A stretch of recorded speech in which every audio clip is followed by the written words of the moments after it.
જય માતાજી, જય સદી માં। હું છું સિંગર શૈલેષ રાવર અને આજે અમારી એવી કળાની માં સદીનો જન્મદિવસ છે। મારી સિંગર શૈલેષ રાવરને ગાવ એટલે કે મારી કળાની મારી સદીનો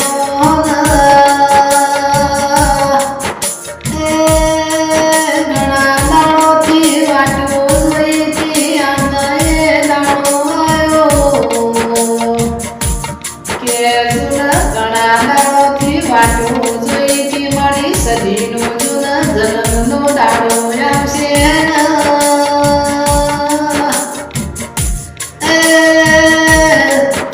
ચોથા મહિનાને પહેલી તારીખનો દાડો ઉગ્યો અમારા માટે હોના જેવો દાડો આવ્યો છે। મારી હોજાના વીર ભણરાવણની સદીયા આવો મારી લાડવાની